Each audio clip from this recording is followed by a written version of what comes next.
안녕하세요.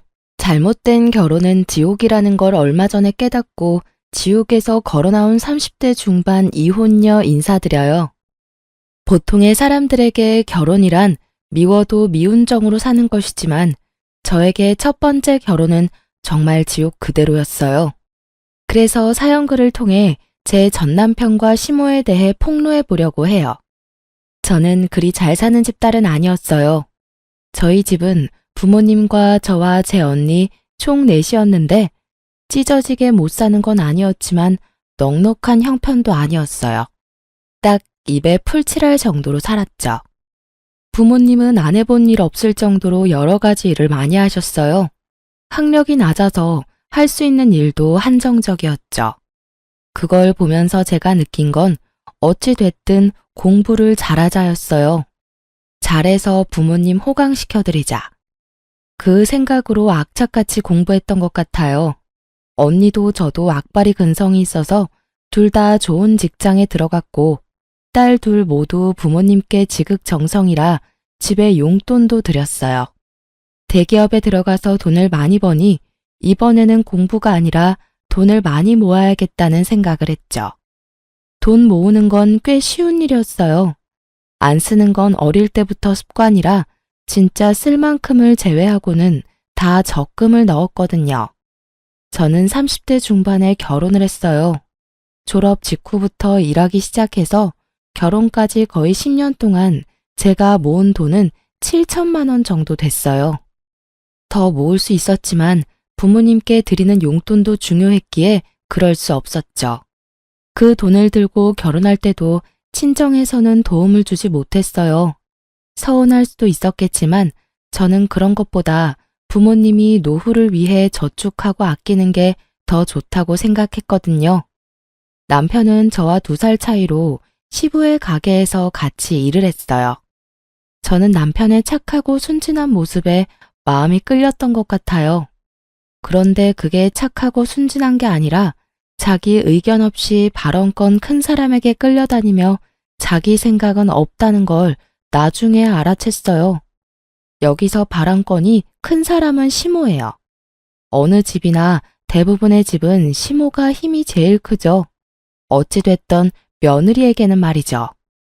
남편은 한 달에 300 안 되는 월급에 시부 가게에서 일하는데 시부모는 번화한 거리 1층, 입지 좋은 곳에 가게도 차리고 돈도 잘 버는 사람들이었거든요. 엄청 부자는 아니지만 그래도 알부자쯤은 되었을 거예요. 솔직히 남편 모습을 보고 저는 시부모도 그 비슷한 사람일 거라고 생각했거든요. 그런데 전혀 아니었어요. 시모는 완전 다른 유형의 사람이었어요. 돈은 있지만 교양은 없는 무식한 졸부. 딱 이 말이 생각나는 사람, 그런 사람들이었거든요. 저희 신혼집 들어갈 때 남편이 모아둔 돈이 없어서 시댁에서 돈을 좀 해줬어요. 아파트의 방값인 3억을 해줬죠. 대신 저는 제가 그 당시 모은 7천만 원에 나머지 대출까지 받아서 그 집을 샀어요. 남편의 월급으로는 가능하지 않아서 제 명의로 대출을 해야 했고 그렇게 하는 김에 제 명의로 집을 하기로 했어요. 결국 남편은 아무런 도움이 되지는 못했죠. 그래도 시댁이 도와준 건 무척 다행이라고 생각해요. 물론 그 생각은 곧 사라졌지만요. 시모는 그 3억을 인질로 삼았어요. 자기 뜻대로 하지 않을 때는 그 3억을 들먹였어요. 저의 신혼집인데 제 집이 아닌 것 같은 기분이었어요. 그리고 시모에 대한 짜증으로 점점 더 스트레스를 받기 시작했어요. 결혼 후 3년 차 됐을 때 그 스트레스는 완전 최고점을 찍었어요. 그리고 이혼에 대해 진지하게 생각하게 된 건 결혼 3년 차 친정 어머니의 생일날이었어요. 보통 부모님 생신에 남편과 함께 부모님 댁에 가거나 부모님과 식사를 하잖아요. 그래서 저희도 그렇게 예약을 해뒀어요. 언니네 가족과 저희 가족, 그리고 부모님을 모시고 맛있는 코스 요리집에 가기로 했거든요. 그렇게 장소며 시간이며 다 정해놨는데 그날 아침에 시모에게 전화가 왔어요. 얘, 오늘 우리 집에 좀 오거라. 오늘 손님 오기로 했는데 네가 와서 좀 거들어야겠다. 그 말에 저는 당황했어요. 약속이 잡혀 있는데 갑자기 나오라고 하니 당연히 당황할 수밖에요. 어머님, 죄송한데 저희 오늘 약속이 있어요. 벌써 한 달 전에 잡아놓은 약속인데 그이한테 못 들으셨어요? 저희 친정 어머니 생신이라서 식사하러 가기로 했거든요. 그러면 약속을 좀 미루던지 네가 좀 늦게 가면 되지 않니? 오늘 오시는 분도 겨우 시간이 돼서 여기 온 건데 너는 이 집 며느리가 돼서는 어째서 친정만 신경 써? 쥐뿔도 없는 친정에 신경 쓰느라 시댁은 아주 뒷전이네. 그 말에 화가 확 났지만 일단 참았어요. 손님한테는 죄송하지만 남편이 아무 말도 없었어요. 손님 온다고 했으면 제가 시간을 빼놨을 텐데요. 그래서 결국은 못 오겠다 이거니? 정말 기분 나쁘네. 너 시집을 왔으면 친정보다는 시댁이 우선이야. 너희 집 행사가 아무리 중요해도 시댁 행사보다 중요한 법은 없어. 왜 이런 애를 며느리로 들여가지고. 결국은 항상 듣던 말로 마무리했죠. 저는 전화를 끊고 남편에게 물었어요. 손님 오는 거 알았냐고요. 그랬더니 남편은 자기도 모르는 일이라고 하더군요. 약속을 하고 온 게 아니라 이곳에 온 김에 약속을 잡은 것 같더라고요. 솔직히 나중에 잡힌 약속이라도 그게 중요하다면 앞에 잡은 약속을 깰 수도 있다고 생각은 해요. 그렇지만 그 손님은 친인척도 아닌 시모의 지인일 뿐이었고 친정 어머니의 생일은 당연히 중요할 수밖에 없잖아요. 그래도 시모가 떽떽거리는 게 신경 쓰여서 남편에게 시댁에 가서 좀 거들어드리라고 했어요. 남편은 가기 싫어했지만 시모 성격을 알고 있으니 결국 제 발로 가더군요. 그렇게 생일을 치르고 집에 돌아와 이틀이 지났을 무렵이었어요. 주말이었는데 시모가 찾아왔더군요. 무슨 일로 찾아왔나 싶었는데 들어오면서 이미 기분 나쁜 티를 팍팍 내고 있더군요. 어머님, 어쩐 일로 주말 아침 일찍부터 오셨어요? 연락 주셨으면 저희가 시댁 갔을 텐데요. 너 시댁 오는 거 싫어하지 않니? 이틀 전에도 그렇게 시댁 오라고 했는데 친정에 홀랑 가버리고. 아, 그건 그때도 말씀드렸다시피 생일이 있어서. 됐다. 내가 너희 친정 일에 그리 자세히 알 바 없지 않니? 이야기하지 마. 그냥 내가 빌려준 돈 3억 나한테 돌려줘. 너 하는 거 보니까 내가 그거 빌려준 게 너무 아까워서 그런다. 이럴 줄 알았으면 그 돈 안 빌려주는 건데 괜히 빌려줘서는 며느리한테 무시당하는데 돈이라도 받아야 되지 않겠니? 어머님, 저 혼자 사는 집 아니고 남편도 같이 사는 집이에요. 남편 대신에 어머님 저희 집 사라고 돈 빌려주신 건 감사하게 생각해요. 그 돈도 여력이 되면 갚으려고 저희도 계획하고 있어요. 그리고 저는 어머님 무시한 적 없어요. 어머님이 뭘 어떻게 느끼셨는지는 모르겠지만 친정어머니 생신날에 시댁 못 갔다는 게 그렇게 화가 나실 일인지는 모르겠어요. 어머님도 친정어머니 생신 겹쳤다고 시댁 제사인데도 친정에 가시잖아요. 저한테 제사 맡겨두시고. 그 말에 시모 얼굴이 순식간에 벌겋게 달아올랐어요. 저는 본 그대로 말했을 뿐이었어요. 물론 여태껏 아무도 지적하지 않았던 걸 지적했을 뿐이죠. 세상에서 제일 치사한 게 음식 갖고 장난치는 거랑 부모님 욕되게 하는 거 아니겠어요? 그래서 저도 그대로 돌려드렸죠. 그랬더니 시모가 완전 발광을 하더군요. 야, 너 뭐라고 했어? 그래서 내가 친정 간다고 너 나한테 뭐라고 하는 거니? 와, 남의 약점 잡아서 사람 무안 주니까 기분 좋니? 기분 좋을 리가 있겠어요? 저도 영원히 말하지 않고 끝내고 싶었는데 어머님이 제가 친정 간 일로 그렇게 말씀하시니까요. 제가 어머님을 무시한 적 없다는 걸 알려드리고 싶어서 말씀드렸어요. 그리고 매번 빌려주신 돈 3억을 인질로 잡으시는데 그러지 말고 이 집 팔고 다른 곳으로 이사 갈게요. 어머님이랑 남편이 원해서 이 지역으로 온 거잖아요. 솔직히 집값은 비싸고 집은 작아서 마음에 안 들었어요. 차라리 시댁에서 좀 멀더라도 더 크고 저렴한 집 찾는 게 나을 것 같네요. 그 말에 남편과 시모 얼굴이 모두 죽상이 됐어요. 특히 남편이 더 싫어했어요. 제 이야기가 나오자마자 시모를 데리고 밖으로 나가더군요. 엄마, 제발 그만 좀 해. 빌려줬으면 그냥 관심 끊고 있어. 우리가 안 갚을 것도 아니고 와이프가 열심히 돈 모으고 있다고. 그리고 엄마도 제사 안 하고 외가에 가는 건 다들 아는 거잖아. 괜히 서로 목에 핏대 세우지 말고 제발 집에 가서 좀 쉬어. 어? 결국 그렇게 시모를 내보내고 남편이 돌아와서는 제게 한마디 하더라고요. 당신도 우리 엄마한테 너무 그러지 마. 친정에서 하는 거 반만큼이라도 해봐. 그러면 우리 엄마도 당신한테 잘해줄 거라고. 솔직히 엄마가 빌려준 3억 없었으면 우리가 언제 이 지역에서 살아보겠어? 친정에서 도와줄 형편이 됐으면 더 좋은 데서도 살았을 거야. 솔직하게 우리 집에 도움 하나도 안 되는 친정 우선한다고 시댁 못 간다고 하면 엄마가 화가 안 나겠어? 가재는 개편이고 팔은 안으로 굽는다던가요. 저렇게 말하는 남편놈을 보니 남편을 보는 눈이 바뀌더군요. 하긴 어느 시점부터 남편에게는 그런 부분이 보였어요. 능력은 없으면서 남의 능력에 기대서 허세를 누리고자 하는 부분. 결혼 전에는 본 적 없었던 새로운 모습이었죠. 이 집을 선택하게 된 것도 제 입김이 들어간 건 절대 아니었어요. 시모가 시댁과 가까우니 이 집으로 하고 싶다고 한 거였죠. 솔직한 제 심정으로는 굳이 돈만 많이 나가는 이런 집보다는 외곽이라도 이보다는 좀 저렴하고 평수가 좀 더 컸으면 하는 바람이었거든요. 그러면 시모 돈도 빌릴 필요도 없고요.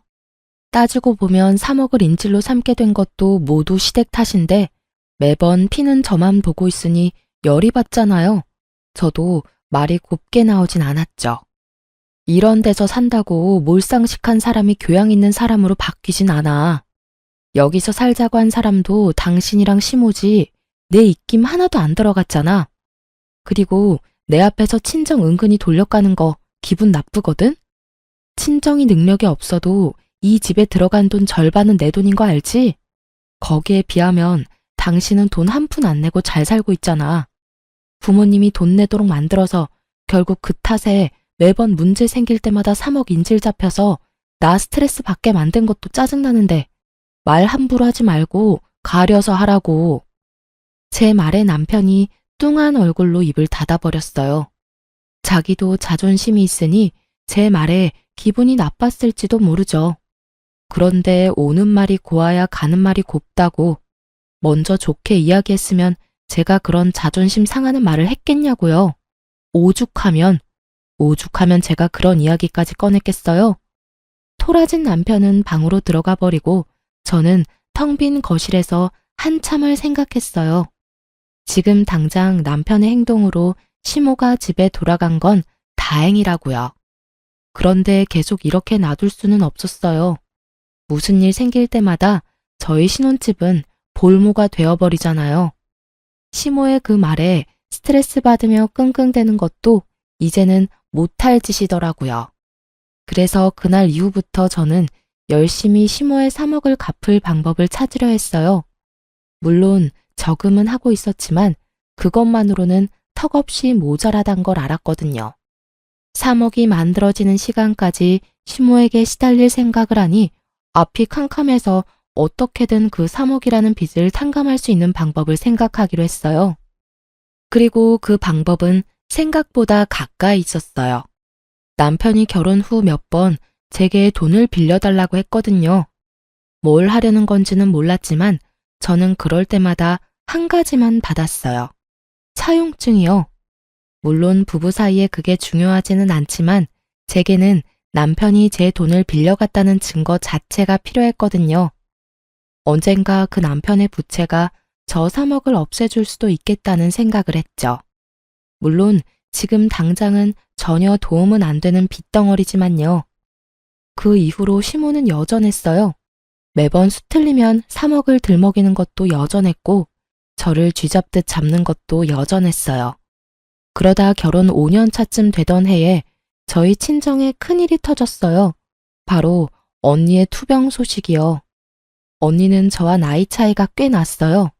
하지만 그 덕분인지 저는 엄마보다는 언니 밑에서 자란 것처럼 그렇게 언니 바라기로 컸거든요. 그만큼 언니는 제게 의미가 큰 사람이었고 부모님만큼 중요한 사람이었어요. 대학 갈 형편이 안 되는 저희 집에서 저를 대학에 보내도록 해준 게 저희 언니였으니까요. 그 은혜는 진짜 말로 할 수 없을 만큼 크다고 생각해요. 친정 엄마에게 언니의 신장이 안 좋고 이식을 해야 할지도 모른다는 이야기를 들었을 때 다음날 당장 병원으로 달려가 적합한지 검사까지 받았어요. 그리고 정말 다행스럽게도 저는 적합하다는 판정을 받았어요. 제가 이식을 해주겠다고 했더니 언니가 먼저 말리더라고요. 너 아직 애도 안 낳았어. 너한테 그런 역할 시키고 싶지 않아. 너한테서는 신장 안 받을 거야. 내가 어떻게 네 남은 삶을... 언니, 나 죽는 거 아니야. 그냥 좀 더 관리하면서 살게 될 뿐이라고. 신장 떼주고도 임신하고 애 낳는 사람 있어. 그러니까 너무 걱정하지 마. 나 몰라? 나 진짜 관리 잘할 자신 있는데? 그래도 안 된다며 거절하는 언니를 겨우 설득하고 나니 부모님이 저한테 미안하다고 고맙다고 하더라고요. 가족끼리 뭐 그러냐고 그랬죠. 솔직히 나는 다른 그 어떤 것보다 가족이 중요하다고 했어요. 가족 중 누가 아파도 나는 신장 떼줄 수 있다고. 내가 할 수 있는 거면 할 거라고 했죠. 부모님은 미안한지 내내 눈물만 훔치고 저는 공여자가 된다는 게 무섭기도 했지만 그보다 언니를 더 이상 보지 못할 수도 있다는 게 더 무서웠거든요. 어릴 때는 자매가 아니라 엄마처럼 알고 컸고 커서는 자매가 아니라 친구처럼 지냈어요. 그만큼 저에 대해 많이 알고 언니에 대해 많이 아는 저였으니까요. 그리고 그날 저녁에 저는 돌아와서 남편에게 이야기했어요. 우리 언니 신장이 안 좋아서 이식받아야 한대. 그래서 내가 해주기로 했어. 수술 날짜 잡히면 이야기해줄게. 뭐? 당신이 이식을 왜 줘? 남편이 깜짝 놀라더군요. 그럴 수 있다고 생각했어요. 남편에게 말했죠. 언니가 나한테 어떤 사람인지 내가 연애할 때도 많이 말해줬잖아. 바쁜 친정엄마 대신 날 키워준 게 우리 언니야. 언니 아플 때 못 본 척하는 사람 되고 싶지 않아. 잠깐 기다려봐.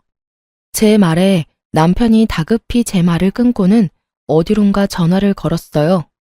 스피커폰으로 전화를 하는 게 보이는데 시모였죠. 왜 갑자기 시모한테 전화를 하나 싶었죠.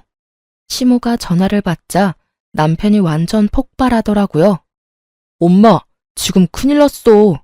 와이프 처형한테 신장 한쪽 주기로 했대. 뭐? 그게 무슨 소리야? 당장 며느리 바꿔봐. 스피커로 듣고 있으니까 엄마가 설득 좀 해줘. 갑자기 무슨 신장 이식인지. 저는 남편이 저를 생각해서 제가 신장 이식 공여자가 되는 걸 싫어하는 줄 알았어요. 솔직히 시모가 싫어하는 것도 그런 이유라고 생각했어요. 참 순진한 생각이었죠. 얘, 너 진짜 네 언니한테 신장 떼어줄 거니? 네, 어머님. 언니 상태도 많이 안 좋고 제가 적합자이기도 하고 언니한테 신세진 것도 많으니 신장 이식해줄 생각이에요. 안 된다. 네가 왜 신장을 줘? 절대로 안 돼. 어머님, 제 걱정은 하지 마세요. 수술이 어렵긴 하지만 교수님도 실력 있으신 분이고 관리만 잘하면 괜찮다고 하셨거든요. 누가 네 몸 걱정해서 이런 말 하니? 네가 신장 떼고 나면 나중에 우리 아들, 우리 식구들 아플 때 네 신장 하나면 누가 그걸 줘? 네 신장은 남겨놔야 우리 가족들도 여차할 때 안심이지. 신장 하나 떼주고 나면 다른 이식이나 수술은 안 될 거 아니야? 그 말에 저는 순간 말을 잃었죠. 제 몸 걱정이 아니라 제 몸을 시댁 아플 때를 위한 여유분으로 생각하는 시모의 말에 제 귀를 의심했어요. 며느리가 그런 용도의 사람이 아니잖아요. 그래, 당신 잘 생각해. 솔직히 나는 당신이 공여자 되는 거 싫어. 걱정된단 말이야. 그래도 남편만은 내 몸을 생각해주는구나 싶어서 안심하려던 그때 남편이 말하더군요. 당신 이식 수술하고 나면 살림은 누가 해? 나 혼자서 밥하고 빨래하는 거 나 못해. 당신도 잘 알잖아. 당신이 해줘야 하는 데다가 당신 아파서 쉬면 월급은? 솔직히 당신이 좀 더 버는데 그 월급 없으면 우리 좀 힘들지 않아? 제 몸 걱정이 아니라 지 몸 걱정하는 남편놈 말에 저는 다시 말을 잃었죠. 친언니가 저한테 어떤 사람인지 남편은 잘 알고 있으면서 제게 그런 말을 하는 거예요. 진짜 남편놈 머리통 한 대 날리고 싶었어요. 시모는 그 이전의 문제였죠. 정말 대단한 모자지간이라고 생각했어요. 어쩜 둘이 똑같이 몰상식할 수 있는지. 콩콩 파파치라고 딱 시모 심은 데 남편 난 거예요. 저는 너무 열받아서 남편에게 말했어요. 내 몸이고 내가 알아서 할 거야. 게다가 어머님도 이상한 말씀 하시네요. 어째서 제가 시댁 식구 아플 때 이식을 해줄 거라는 전제로 이야기를 하시는지 모르겠네요. 제가 주겠다고 언제 계약서라도 썼어요? 그런 건 계약서를 안 써도 당연히 해야 하는 거 아니니? 네 남편이 지금 당장 아프다고 하면 당연히 네가 이식이든 뭐든 해야 하는 거 아니냐고. 물론 부모인 우리들이 아파도 마찬가지지. 며느리가 돼서 그런 건 당연한 거야. 그러니 친정에 신장 이식하는 건 절대 안 된다. 우리는 절대 반대야. 제가 제 가족한테 주는 게 뭐가 문제예요? 어머님, 남편이 아파서 이식할 상황이 왔을 때 제가 상황이 안 되면 시댁 식구 중에 누구 하나가 이식해 주겠죠. 왜 저한테 그걸 다 하라고 하는지 모르겠네요.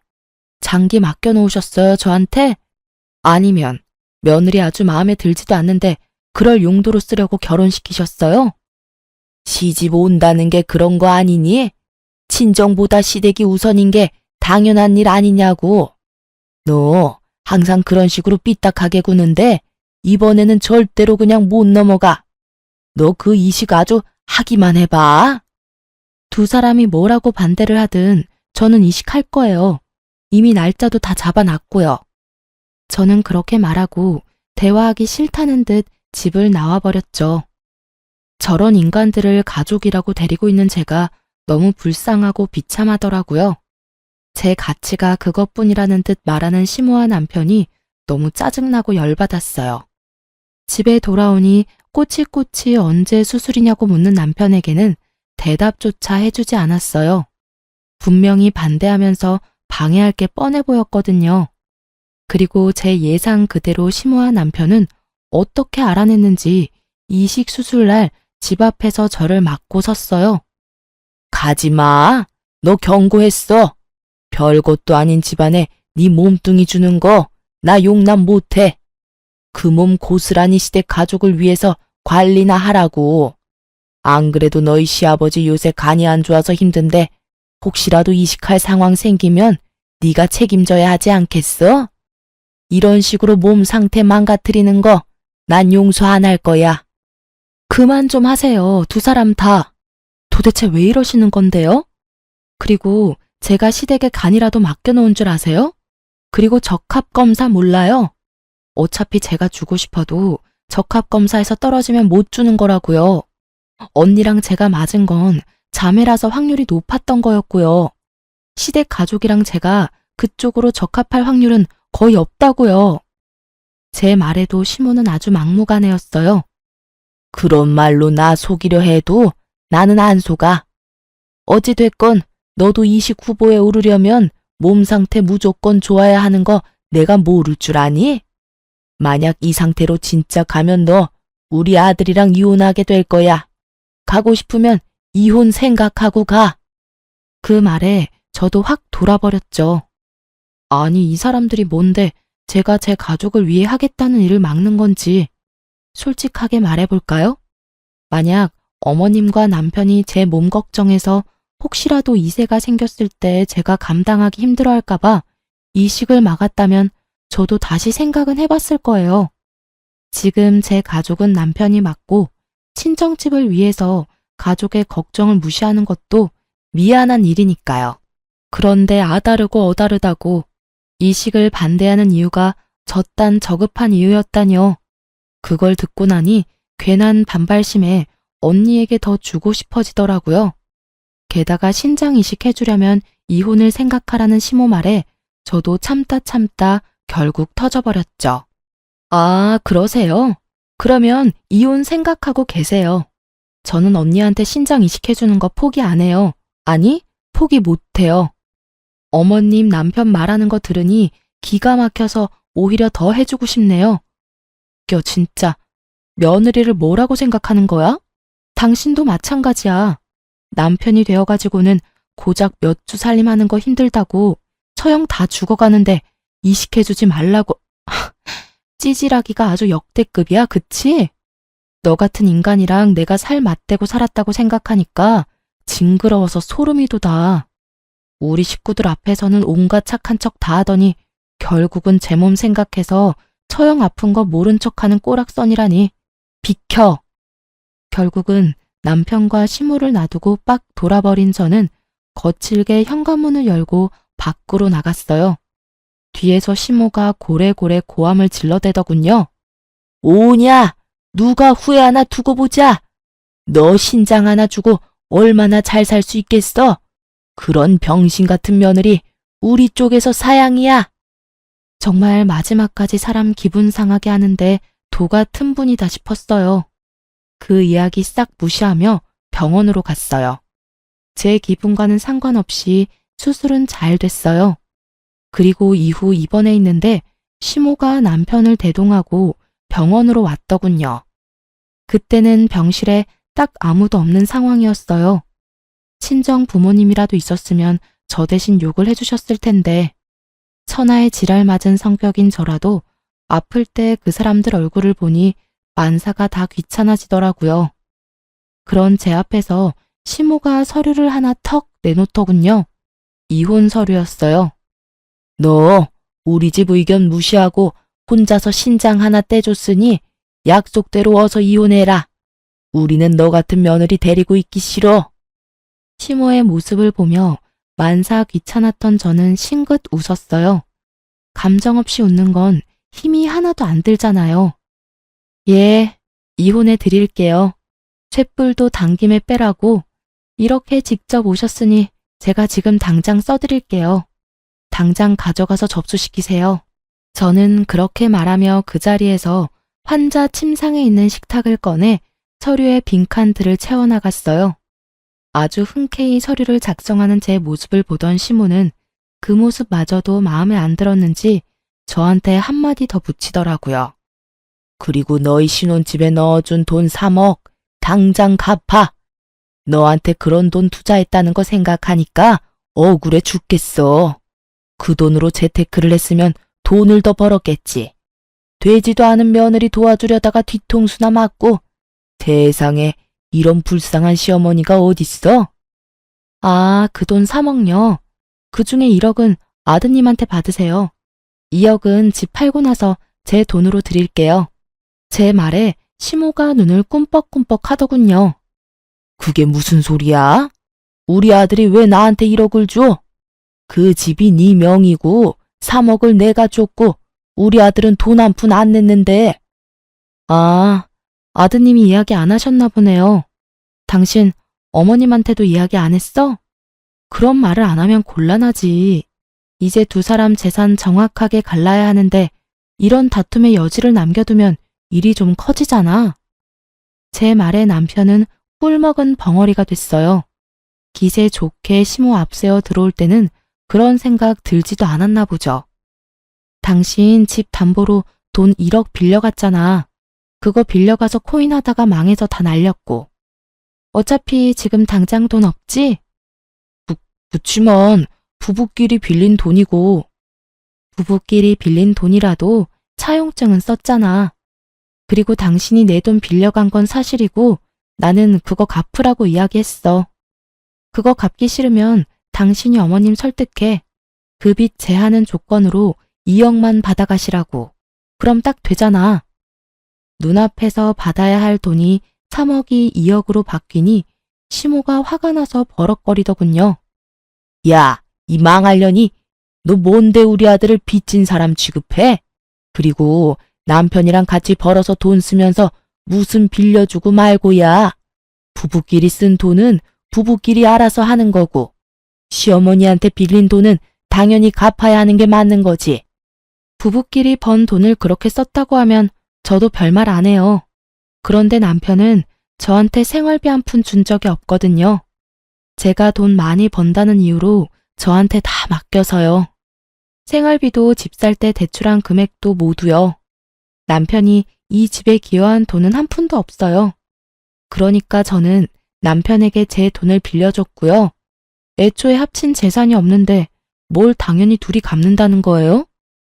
제 말에 시모 얼굴이 벌겋게 달아오르더라고요. 하긴 아들 욕하는 거 들으니 열이 받았겠죠. 근데 사실인 걸 어떡해요? 거짓말을 할 수도 없고. 아무리 마음이 아프고 속이 쓰려도 진실이 뭔지는 알아야 하잖아요. 제 말에 시모가 열받았는지 병실이 떠나가라 소리를 지르더군요. 야, 우리 아들한테 돈 빌려줬다고 생색내는 거야? 너 가만 안 둬. 시댁 남편 무시하고 신장 이식해준 거 나는 절대로 인정 못해. 결혼할 때 돈 한 푼 안 해준 가짜는 친정에 신장까지 떼어주고 우리가 왜 너 같은 반병신을 떠안아야 하는데? 그거야말로 이용감이야. 그 말이 끝나기가 무섭게 병실 문이 열리고 형부와 형부 가족들이 들어오더군요. 저는 이런 수치스러운 모습을 보인 게 민망해서 얼굴이 벌개졌고, 시모는 들어온 사람이 저희 부모님이라고 생각했는지 너 잘 만났다 하는 표정으로 몸을 휙 돌리더라고요. 그런데 들어온 형부 가족을 보는 시모가 너무 당황한 모습인 거예요. 이 사람이 왜 이러나 싶었는데 시모가 그러더라고요. 아니, 김 사장님이 여기는 어떻게? 보기 드물게 겸손하고 예의 바른 시모 모습에 저도 놀랐죠. 근데 남편도 똑같이 인사를 하더라고요. 두 사람 모두, 아니 저까지 세 사람 모두 어리둥절한 표정이었죠. 병원에 왜 왔겠습니까? 아픈 사람 병문안 왔죠. 저희 며느리 구해준 은인 보러 왔는데 여기서 보게 될 줄은 몰랐네요. 며느리요? 설마? 예, 사돈 처녀가 우리 며느리 목숨 구해주는 아주 고귀한 일을 해서 내가 살해하려고 왔습니다. 그런데 그런 힘든 일을 하고도 이혼을 당하게 된 걸 보니 제가 너무 미안한 마음이 들어서 안 되겠네요. 이번에는 가게 임대 연장 안 하는 걸로 하겠습니다. 정 사장님도 껄끄럽지 않겠어요? 그렇게 욕을 하며 이혼까지 하게 만든 원인이 저희 집 며느리인데 그런 건물에 계속 있는 게 마음 불편하시겠죠? 알고 보니 형부의 아버님이 가지고 계신 건물 1층에서 시부모가 가게를 하는 거였더라고요. 솔직히 저도 사돈 어른이 어디서 뭐 하는 사람인지 몰랐고 알 필요도 없었으니까요. 건물 하나 갖고 있다는 이야기만 들었지 그게 저희 시부모가 일하는 건물일 줄은 몰랐던 거죠. 김 사장님, 그런 거 아니에요. 그런 걸 이유로 계약을 연장 안 해주면 저희는 어떻게 해요? 지금 당장 갈 곳도 없는데. 계약 종료까지는 4개월 남아있으니 그때까지 가게 빼시면 됩니다. 그리고 사돈 처녀하고 이야기 다 끝났으면 나가주시겠습니까? 제가 사돈 처녀한테 사례를 해야 하거든요. 그리 좋은 일을 하고도 이혼 서류를 받는 걸 보니 내가 더 좋은 걸 줘야겠다 싶은 마음이 드네요. 시모와 남편은 건물주의 가시돋친 말에 후다닥 밖으로 나가버리더군요. 솔직히 너무 갑작스러운 일이라 기분 좋고 뭐고 그런 거 느낄 새도 없었어요. 알고 보니 형부가 이미 다 알고 있었더라고요. 저희 시댁에서 제가 신장 이식하는 거 싫어하는 걸요. 그것도 시댁을 위해서 하지 말라고 했다는 것까지요. 형부도 시댁에서 제 몸 생각해서 충분히 그럴 수 있다면서 저에게 끝까지 이식하지 말라고 했었거든요. 그런데 제가 진실을 이야기해줬죠. 그 이야기 듣고 형부의 벙찐 얼굴을 보니 민망하기도 하고 웃기기도 하고 그랬어요. 다른 사람들이 보기에는 정말 비정상적인 심오한 남편이구나 싶었거든요. 결국 형부도 엄청 화내줬어요. 사돈 처녀, 너무 고맙네. 우리 손주가 4대 독자야. 그런 소중한 손주 낳아준 며느리고 그만큼 손주에게는 너무나 사랑하는 엄마이고 아들에게는 너무나 사랑하는 아내지. 그런 며느리를 잃으면 우리 집안 전체가 너무 힘들었을 거야. 그래도 사돈 처녀가 너무 감사한 마음으로 며느리를 살리게 해줘서 내가 너무 감사하네. 평생을 관리하며 살아야 할 사돈 처녀한테 내가 정말 뭐라도 꼭 해주고 싶은 기분이야. 별 말씀을요. 사돈 어른께 저희 언니가 소중한 며느리이듯이 저한테는 소중한 언니잖아요. 저를 위해 젊은 시절을 희생한 언니를 위해서 이 정도도 못하면 안 되죠. 제가 하고 싶어서 한 일이니까 정말로 신경 안 쓰셔도 돼요. 사실은 밖에서 무슨 일이 있었는지 다 들었는데 그 집에 2억을 줘야 한다 하지 않았나? 아, 저희 신혼집 살 때 시어머니가 3억을 해주셨거든요. 남편이 저한테 1억 빌려가서 2억만 갚으면 돼요. 그래, 그럼 내가 그 2억을 사돈 처녀에게 주지. 그렇게 큰 돈은 받을 수 없어요. 돈 받으려고 한 일도 아니고. 그건 내가 잘 알지. 그렇지만 사돈 처녀가 지금 곤란한 것도 잘 알지. 지금 그 집 팔면 손해야. 그러니 내가 2억을 줄 테니 그걸로 그 시댁이나 얼른 떼어버려. 인간 안 되는 사람들이야. 어떻게 신장이식 해준 며느리한테 그런 막말을 해. 그런 사람들하고 같이 있을 필요가 없어. 부동산으로 성공한 사람이 그리 말하니 괜히 신뢰도가 확 올라가더군요. 그리고 형부도 제게 그 돈 꼭 받아달라고 신장 이식 때문에 주는 게 아니라 이식을 안 해줬더라도 처제가 힘들다고 했으면 빌려줬을 돈이라고 하더군요. 그래서 저는 감사하게 그 돈을 받았어요. 그리고 며칠간 조리를 하고 퇴원했어요. 집에 갔더니 남편 놈과 시모, 시부까지 싹 다 모여 있더군요. 여기서 뭐 하세요? 어머님한테 어제 2억 붙여서 저희 이미 계산 다 끝난 걸로 아는데 무슨 할 이야기 더 남으셨어요? 제 말에 시모가 아닌 시부가 답하더군요. 아가, 너희 시어머니가 너한테 무슨 짓 했는지 내가 다 들었어. 나는 정말로 그 옆에 내가 그런 짓 할 거라는 거 생각도 못했어. 일하느라 바빠서 집안일은 다 맡겨놔서 잘한다고 생각했지.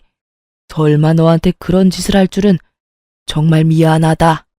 당신도 어서 사과해. 내가 왜 사과를 해요? 내가 못할 말한 것도 아닌데. 당신도 여기 와서 며느리한테 이러는 거 부끄럽지도 않아요? 다른 데 가서 장사 잘하면 되지 굳이 왜 거기서 해야 되는데요? 왜 가게 입지 때문에 내가 며느리한테 사과까지 해야 하냐고요? 딱 보니 견적 나오더군요. 시부는 건물주의 계약 연장 불가 통보를 받고 화가 나고 당황해서 제게 찾아와 그걸 좀 어떻게 해달라고 제게 부탁이라도 해볼 심산으로 온 거였더라고요. 그런데 시모는 자기들이 번 돈이 얼만데 다른 데 가서 해도 그만큼 버니 굳이 며느리한테 사과할 필요 없다는 생각인 거고요. 당신 진짜 이동한다고 다 잘 된다는 보장이 어딨어? 애초에 당신이 며느리한테 그런 짓만 안 했어도 우리한테 문제가 생길 일은 없지. 여기 입지가 얼마나 중요한 곳인데 장사의 장자도 모르는 당신이 뭘 안다고 이 난리야? 여기서 이러시지 마세요. 저는 어머님한테 돈 2억 드렸고 여기는 이제 제 집이에요. 그러니까 초대 안 한 분들 다 나가시고요. 특히 당신 당장 짐 싸서 시댁으로 가. 꼴도 보기 싫으니까. 버럭하는 제 목소리에 남편과 시부모는 결국 제 집에서 나갔어요. 제가 사과를 받아주던 받아주지 않던 사돈 어른께서는 계약 연장 절대 안 된다고 말씀하셨으니 그 부분은 본인들이 책임져야 하는 거잖아요. 제가 부탁한다면 들어는 주시겠지만 제가 왜 그런 부탁을 해요? 그 사람들 뭐가 좋아서요? 결국 그렇게 저는 이혼하고 자유의 몸이 되었죠. 하지만 그것도 정말 잠시였어요. 형부가 혼자 사는 저에게 친구를 소개시켜줬거든요. 처음에는 정말로 제 건강을 위해서 소개시켜준 사람이었어요. 괜찮다고 하는데도 형부는 제 몸 건강을 엄청 신경 썼거든요. 그러면서 친구 중에 의사가 있는데 그 친구가 잘 봐줄 거라며 소개해줬어요. 저는 정말 남녀로 만난 게 아니라 의사와 환자로 만났는데 결국은 만난 지 2년 안 되는 시점에 재혼까지 하게 되었어요. 저희가 결혼할 때 형부가 더 좋아해줬어요. 그 정도로 형부가 저희 둘을 신경 많이 썼다는 증거겠죠. 그렇게 재혼하고 몇 년 안 돼서 친정아버지를 데리고 남편 병원에서 진료를 보려고 기다리고 있었어요. 그런데 거기서 의도치 않게 전 시모를 만난 거예요. 솔직히 전 시모가 사는 동네 근처라 언젠가는 마주칠지도 모르겠다 생각은 했는데 재혼한 남편 병원에서 마주치니 당황스럽더라고요. 그런데 시모는 대뜸 저희를 보더니 비웃더라고요. 그래, 우리 말 안 듣고 신장 하나 떼어주고 나니까 골골거리지? 그럴 줄 알고 우리가 너 말린 거야. 혼자서 다닐 수도 없어서 부모까지 대동하고 다니기는. 아주 잘 됐네. 몸 다 망친 거 보니. 우리만 망한 게 아니라서 속이 다 시원해. 어찌나 고소한지. 너 잘 사는 꼴 봤다면 내 억장이 다 무너졌을 거다. 거 봐라. 내가 주지 말라고 했을 때 주지 말았어야지. 뭐가 대단하다고 이혼까지 하고. 네가 뭔데? 너 따위가 뭔데 우리 아들을 이혼남으로 만들어? 누가 누굴 이혼남으로 만들었다고 저러는지. 이혼 서류 가져와서 눈앞에 들이댄 것이 본인이라는 걸 기억 속에서 까맣게 잊으셨나 보더라고요. 그 말에 제가 발끈해서 한마디 하려는데 아버지가 말리더군요. 허허, 걱정해줘서 고맙습니다. 그런데 우리 딸은 아픈 게 아니고 제 건강검진을 위해 병원까지 같이 따라와 준 겁니다. 그리고 이 병원도 남의 병원은 아니고요. 우리 사위가 여기서 일해요. 이전에 사위가 돈 한 푼 벌어다 주지도 않고 비트코인인가 뭔가로 마누라한테 빌린 돈만 날리는 무능력한 남자였던지라 이혼하고 의사 사위랑 재혼하게 돼서 너무 다행이지요. 뭐라고요? 이 양반이 정신이 나갔나? 어디서 남의 아들한테 무능력하다 어쩌다 말이 많아요? 진짜 명예훼손죄로 한번 감옥에 들어갔다 나와 볼래요? 시모가 소리치는데 의사 가운 입은 지금의 남편이 저와 아버지에게 다가왔어요. 장인어른, 오래 기다리셨죠? 이제 곧 들어가시면 될 것 같은데 혹시 이분은 아는 분이신가요? 그냥 지나가는 아줌마인데 우리한테 아주 악담을 퍼붓지 뭔가. 우리 딸한테 막말을 해서 내가 좋게 다이르고 있던 중이지. 내가 저 아줌마를 잘 알거든. 얼마 전에 가게도 망하고 자식 농사도 망했거든. 그래서 마음이 많이 아픈 사람이야. 아버지의 그 말에 저는 웃지도 못하고 시모는 얼굴이 달아올라서는 입만 달싹거리다가 결국은 찍소리도 못하고 도망쳐버리더군요. 2번 다시 남편 병원은 오지 않을 것 같더라고요. 친정아버지는 시모에게 한 방 먹인 게 기분이 좋았는지 검사받는 내내 허허거리시고 저는 시모의 그 도망치듯 떠나는 모습이 떠올라 솔직히 속이 시원했어요. 이혼하고 나서 자유의 몸이 된 게 너무 즐거웠지만 한편으로는 걱정도 많이 했어요. 건강 상태가 나쁜 상태로 이혼을 진행했어야 했고 혼자 집에 있는 것도 힘들었어요. 하지만 다른 가족들이 정말 잘 도와줘서 이혼도 건강도 잘 정리된 것 같아요. 자존심 때문에 혼자서 모든 걸 하려고 했다면 결국 망하는 건 저였을지도 모르죠. 그렇지만 주변의 도움을 많이 받을수록 점점 저는 더 평온하게 살 수 있게 됐어요. 지금의 남편과 언니, 형부에게 너무 고마워요. 그리고 돈 빌려준 걸로 사람을 매번 괴롭히는 전 시모와 돈 한 푼 안 주면서 시모 능력에 빌부터 뭐든 자기 위주로 생각하는 전 남편과 손절한 게 다행이었죠. 지금도 그때를 생각하면 열이 확 오를 때도 있어요. 그걸 참고 살았다면 제정신으로 살지 못했을 거라는 생각도 많이 들 정도예요. 이혼은 가볍게 결정할 일은 아니에요. 그렇지만 내 남은 인생을 어떻게 사는지를 결정하는 일이긴 하죠. 결혼이 인생의 가장 중요한 선택이듯 이혼도 남은 인생을 어떻게 보낼 수 있을지를 선택하는 중요한 분기점이 될 수도 있어요. 글을 쓰면서 많은 생각이 교차했지만 결국에는 이혼은 참 잘했다 싶어요.